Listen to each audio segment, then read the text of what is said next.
नमस्कार जवान भाइयों, मैं नायक हरपाल सिंह, जनरल सेक्रेटरी साबका सैनिक संघर्ष कमेटी। भाइयों, जैसा कि आपको पता है कि इस समय जो है 8th पे कमीशन बैठा हुआ है और उनका जो है उनको मेमोरेंडम वगैरह सबमिट कराने का डेट जो पहले 30 अप्रैल था, अभी 31 मई तक हो गया है। तो उसमें हमारी जवानों की यूनियन, कुछ एक यूनियन ने जो है अपने अपने मेमोरेंडम, अपने अपने प्रस्ताव जो है 8th पे कमीशन को भेजे हैं। तो हमारी तरफ से भी, जहाँ हमारी सहयोगी यूनियनों की तरफ से भी जो है 8th पे कमीशन को जो है अपनी जवानों की मांगों को जो है आगे भेजा गया है। अभी मैं आज आपको दिखाऊंगा कि हमारे जो बहुत सारे जो जवान भाई हैं जो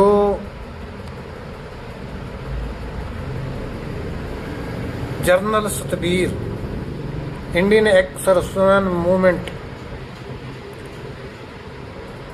उनकी बहुत पूजा करते हैं, उनके बहुत हमायती हैं।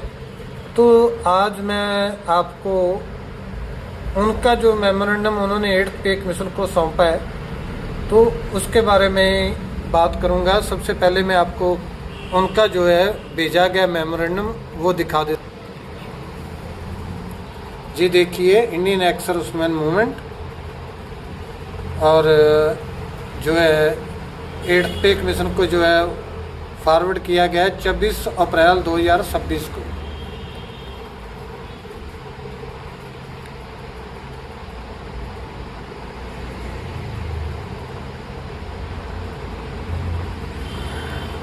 अभी इसमें जो है आप देखिए कि इन्होंने क्या क्या भेजा है। इसमें पॉइंट 1 पर आ जाइए, जहाँ पे ए पॉइंट दिया हुआ है इन्होंने, withdrawal of taxing disability pension. सबसे ज़्यादा इनको फिक्र ये है कि जो डिसेबिलिटी अफसर आए हैं, जो 1.5-2 लाख रुपया पर मंथ डिसेबिलिटी ले रहे हैं, उनका जो है वो टैक्स माफ़ होना चाहिए। इन्होंने पहला पॉइंट ये दिया है, क्योंकि 80 से 90% ऑफिसर्स जो है वो डिसेबिलिटी लेके आते हैं। एक तो डिसेबिलिटी पेंशन मिलती है और दूसरा उनको टैक्स नहीं देना पड़ता है। इन्होंने कहीं पे ये नहीं लिखा कि जवानों की डिसेबिलिटी बहुत कम है, उसको बढ़ाया जाना चाहिए, जहाँ इक्वल किया जाना चाहिए, ऐसा कुछ भी नहीं दिया। बस सीधा सीधा ही उन्होंने इसके बीच में जो डिसेबिलिटी पेंशन का कोई जिक्र ही नहीं किया, क्योंकि इनको तो बहुत मिल रही है। लास्ट 2.5 लाख रुपए तक जो है अफसर्स को जो है बेसिक डीए लग, लास्ट 2.5 लाख रुपए तक तो इनको प्रति month basic plus DA disability pension मिल रही है। इसलिए इनको सबसे ज़्यादा बड़ी फिक्र है वो है कि आप टैक्स माफ़ कर दीजिए। इनको, इनका मतलब मौन शब्दों में ये कहना है कि आप डिसेबिलिटी जो दे रहे हैं वो ऐसे ही रखिए 8th पे कमीशन में, उसमें जवानों का और अफसर में जो डिसेबिलिटी पेंशन का गैप जो है वो ही रहना चाहिए।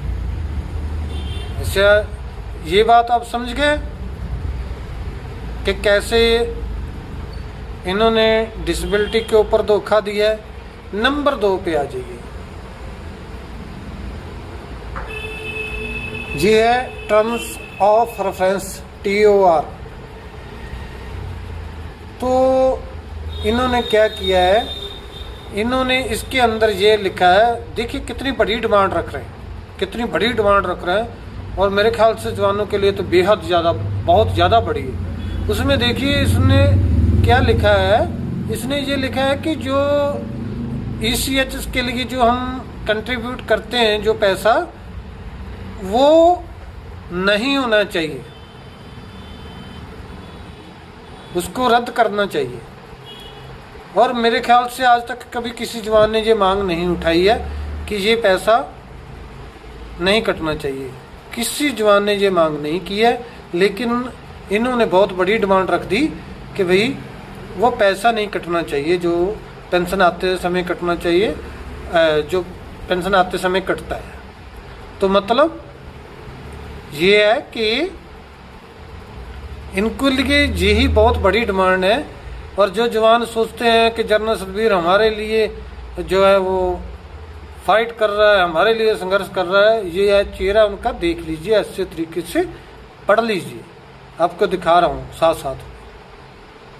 और सी में इन्होंने दिया है 3 नंबर पॉइंट पे, grant of full 1 rank 1 pension. मतलब वही कि हर साल जो है OROP रिव्यू होना चाहिए। वो इनको भी पता है कि सरकार ने जो नोटिफिकेशन कर दिया OROP के टाइम पे वो 5 साल के बाद होता है। तो ये बिना मतलब के जो है सिर्फ एक लोगों को पीछे लगाने के लिए ये पॉइंट दिया हुआ है, जबकि यहाँ पे बहुत सारे जवानों के पॉइंट थे, उनके बारे में कोई बात नहीं की गई। ये ऐसे बेकार, बिल्कुल बेकार, जो रद्दी की टोकरी में फेंकने वाले हैं, वो इन्होंने जहाँ पे मांग रखी है 8th पे कमीशन के आगे। डी नंबर 4 पे, need to maintain family pension equal to service pension. हाँ जी, ये एक इन्होंने ऐसी बात की कि भाई जो है वो फैमिली पेंशन जो है वो जितनी सर्विस पेंशनर लेता है उतनी ही मिलनी चाहिए। लेकिन इनकी इस मामले में इतनी बड़ी जानकारी है, इतना ज़्यादा इन्होंने एनालिसिस किया इसके ऊपर कि ये लिख रहे हैं कि जब आदमी मर जाता है पेंशनर, तो उसकी विधवा की पेंशन 60% कम हो जाती है। मतलब इनकी नज़र में जो है विधवा को 40% मिलती है, जबकि हकीकत में ग्राउंड के ऊपर 70% पेंशन कम होती है और 30% जो है ऑर्डिनरी फैमिली पेंशन होती है। तो इनको यहाँ पे भी कुछ नहीं पता है, सिर्फ इनको नेतागिरी आती है और कुछ नहीं आता कि भाई हमको जो है कोई जायज़ पॉइंट की बात करें। तो ये मैंने भी जो है अपनी साबका सैनिक संघर्ष कमेटी की तरफ से जो है ये मांग रखी है, लेकिन हमने ये रखी है कि भाई जवान बहुत कम एज में पेंशन आ जाता है और उसके बाद जो है जब वो उसको प्राइवेट सर्विस करनी पड़ती है तो दिन रात की ड्यूटी होती है, विंटर में फॉग वगैरह में, और जहाँ रात को अंधेरे में, जहाँ ऐसे किसी भी केस में जो है बहुत सारे जवानों जो है वो ड्यूटी से आते जाते समय एक्सपायर हो जाते हैं बहुत कम एज में। तो इसलिए हमारी मांग थी कि 17 साल उम्र तक जो है जवानों की विधवा की पेंशन जो है वो जितनी पेंशन को मिलती है उतनी ही मिलनी चाहिए। वहीं पे हमने सिविलियन का जिक्र किया था कि सिविल जॉब में जहाँ भी है वहाँ पे उनको 67 साल तक एज तक जो है वो पूरी जो है पेंशनर के बराबर जो है पेंशन लेती है। मतलब जो एक सिविलियन पेंशनर है वो 60 साल में पेंशन आता है, और अगर उसके आने के वो मतलब मान लीजिए 1 महीने बाद भी एक्सपायर हो जाता है तो भी उसकी फैमिली को 67 ईयर्स तक जो है वो पूरी फुल पेंशन जो है पेंशनर के बराबर मिलेगी। लेकिन यहाँ पे अभी हमारे जवानों के चक्कर में जो 7 साल यानी कि वो जब 35 साल की 34-35 साल की एज में पेंशन आ जाते हैं, तो अगर एक्सपायर हो जाते हैं तो 40-41 साल में उनका जो है वो ओनली 50 से 30% पेंशन रह जाती है, जिसमें विधवाओं को जो है घर परिवार चलाने में बहुत मुश्किल होती है। और आगे इन्होंने ई पॉइंट दिया है, यानी कि 5वां नंबर पॉइंट दिया है इन्होंने कि grant of honorary rank pension to all honorary ranks. चलो ये हमने भी वही पॉइंट दिया था, इन्होंने भी वहाँ पे यही बात की है कि जो ऑनररी रैंक दिया जाता है, उसको पक्के रैंक के बराबर जो है उसको पेंशन दी जाए। नंबर आ गया F, 6 नंबर पे calculation of pension ratio or notional maximum age पर government of India, ministry of defence policy letter.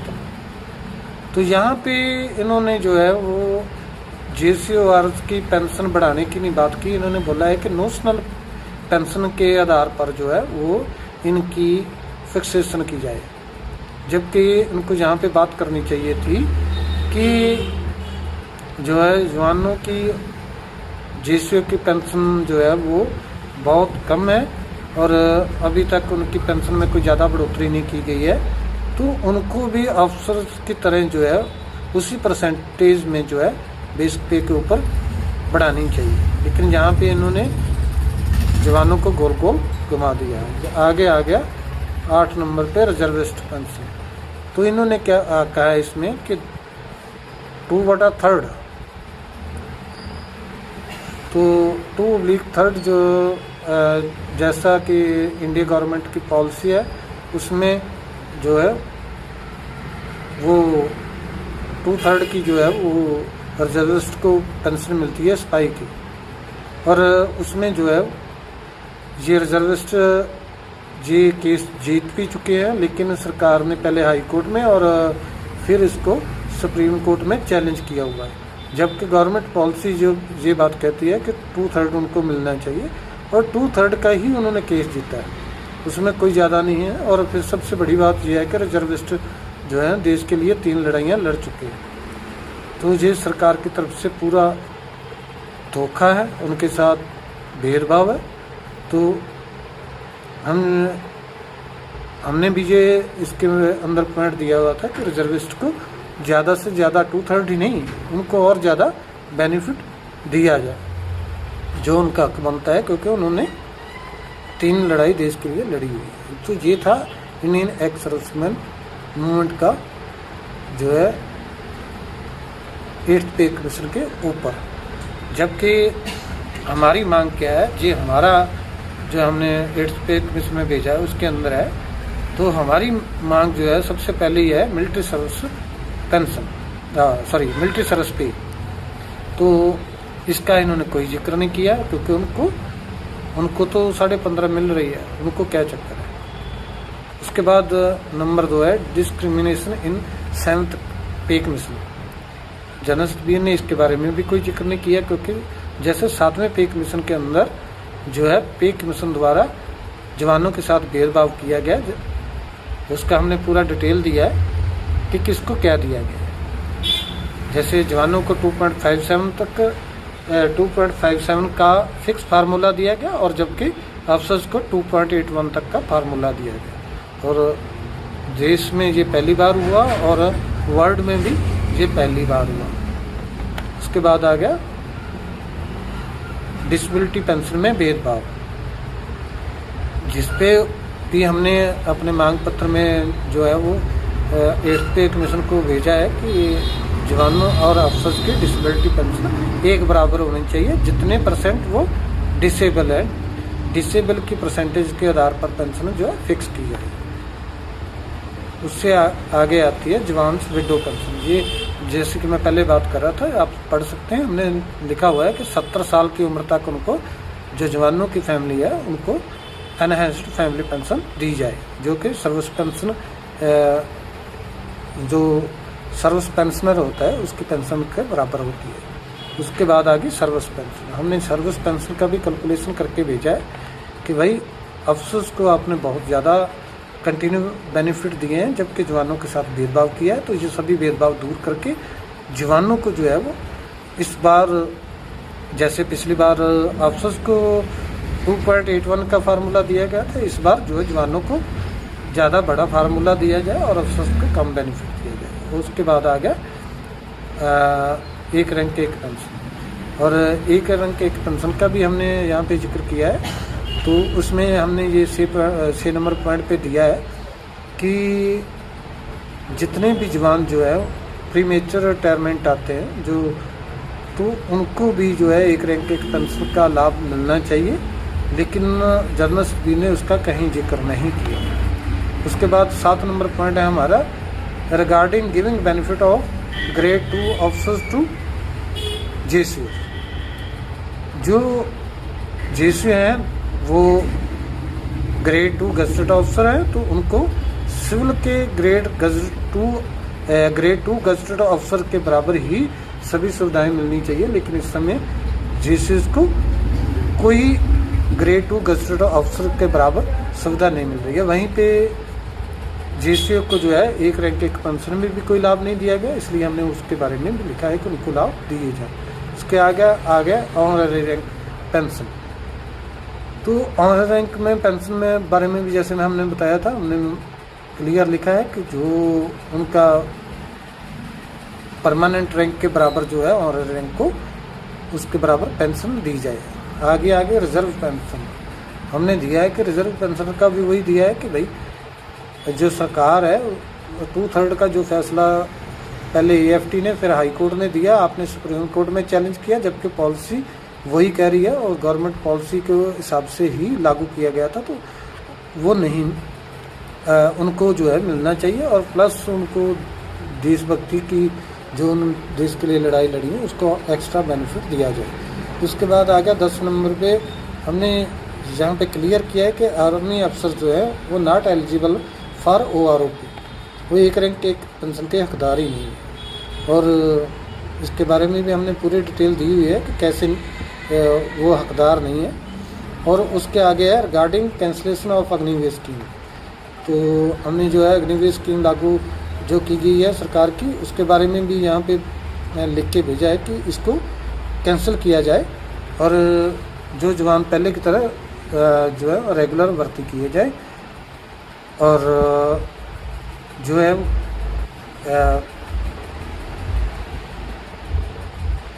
जो अग्निवीर हैं उनके साथ भेदभाव न किया जाए। आगे 12 नंबर पॉइंट हमने दिया है कि रिगार्डिंग गिवर जो हमारा देश के जो अग्निवीर जवान हैं जो लड़ाई के दौरान शहीद हो जाते हैं या दुश्मन की गोली से शहीद हो जाते हैं, तो उनको शहीद का दर्जा दिया जाए। जैसे कि ऑपरेशन सिंदूर में जितने भी जवान शहीद हुए हैं, सरकार की तरफ से उनको शहीद का दर्जा नहीं दिया गया और उनकी सुविधाएं भी नहीं दी गई हैं। उसके बारे में हमने लिखा है कि वो सभी दोबारा से लागू की जाए और जो शहीद हुआ जवान है उसको शहीद का दर्जा दिया जाए। नंबर 13 पे हमने दिया है कि बटमैन सिस्टम जो है ब्लैक स्पॉट है, मतलब काला धब्बा है हमारी इंडियन आर्मी के नाम पे, तो जो बटमैन सिस्टम है ये बंद होना चाहिए। आगे हमने जो है वो 14 नंबर में आर्मी रूल्स जो है उनके बारे में बात की है कि ये 1911 के बने हुए हैं, इनको भी रद्द करके नए कानून बनाने की सिफारिश की जाए ताकि देश के जवान जो हैं वो अपने आप को गुलाम महसूस ना करें। नंबर 15 में हमने दिया है corruption in armoured forces is a matter of concern. हमने जो है वो जो फौज में भ्रष्टाचार हो रहा है उसके बारे में बात की है और लिखा है कि इसके लिए एक परमानेंट कमीशन बनाया जाए जहाँ पे जवान जब भी कहीं पे भ्रष्टाचार होता है तो उसकी शिकायत अपने वहाँ पे करें ताकि और वही कमीशन जो है आगे की कार्रवाई करे। इस समय पे क्या होता है कि जहाँ पे जो जवान शिकायत करता है कि यहाँ पे हमारी अफसर ने भ्रष्टाचार किया है तो उल्टा उसी को सज़ा दी जाती है और भ्रष्टाचारी को कुछ भी नहीं होता। तो ये सभी बातें हमने जो है अपने मांग पत्र में, तो आपने देख लिया कि हमारी जवानों की कितनी मांगे हैं, लेकिन जनरल सुखबीर ने हमारी जवानों की किसी मांग के ऊपर बात नहीं की। जहाँ पे बात की बस आपको गोल गोल घुमा करके रख दिया, कहीं पे भी इनकी क्या बोलते हैं हाथी के दांत खाने को और दिखाने को वो बात है। तो कृपया फिर से कहता हूँ कि जवान जो है जनरल सुखबीर से सावधान रहें, इंडियन एक्स सर्विसमेन से सावधान रहें। जी जवानों का पक्ष लेने वाले नहीं हैं। ये जब लास्ट कुछ चीज़ होती है बातें तो ये सभी जवानों के नाम की करेंगे, जवान जवान जवान करके बात करेंगे, मेरे जवान। लेकिन जब कहीं पे बेनिफिट की टाइम होता है तो उस टाइम पे ऑफिसर्स को आगे करके जवान को पीछे धकेल देते हैं। तो थैंक यू, मेरा काम था आपको इस चीज़ के बारे में बताना, सो हमने बता दिया। थैंक यू, धन्यवाद, जय हिंद।